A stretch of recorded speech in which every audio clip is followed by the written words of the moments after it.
அனைத்து உரிமை குரல் நண்பர்களுக்கும் வணக்கம். தற்போது செய்தியாளர்கள் சந்திப்புல மனம் திறந்து சீமான் பேசியிருக்காரு. ஒரு சில இடங்கள்ல மனம் வருந்தியும் பேசியிருக்காரு. இது குறித்த இந்த வீடியோல முழுமையாக பார்க்க போறோம். வாங்க பார்க்கலாம்.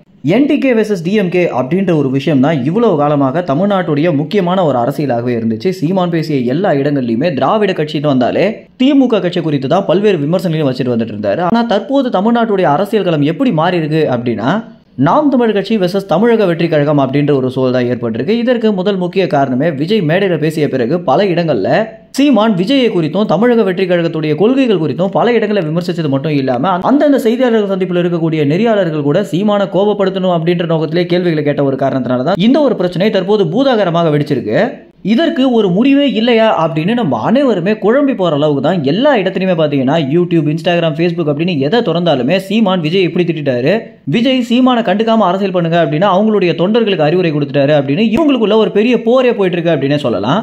இந்த ஒரு விஷயத்தை உடைக்கணும் அப்படின்றதுக்காகவே சீமான் அவர்கள் பார்த்தீங்கன்னா தற்போது ஒரு மிக முக்கியமான ஒரு விஷயத்தை பண்ணியிருக்காரு. அது என்ன அப்படின்னா, எல்லா இடங்களிலுமே ரொம்ப கோபமாக பேசக்கூடிய சீமான் செய்தியாளர்கள் சந்திப்பில் பார்த்தீங்கன்னா இந்த முறை ரொம்ப மனம் வருந்தியும் மனம் திறந்தும் பேசியிருந்தது.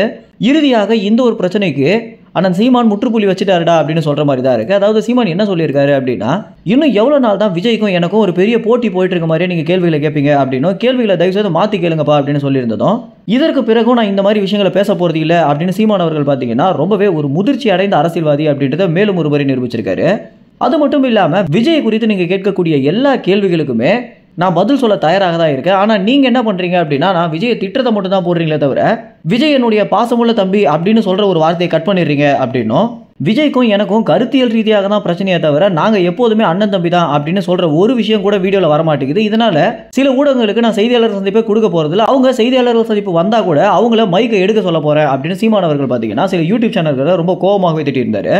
இவங்க அனைவருமே கரிகாலன் மற்றும் யூடியூப் ரூட்டர்ஸ் உடைய ஒரு டீமாகவே இருந்துட்டு இருக்காங்க. இதனால தான் பார்த்தீங்கன்னா சீமானத்தில் பல்வேறு சிக்கலான கேள்வியும் கேட்டுட்டு வந்துட்டு இருக்காங்க.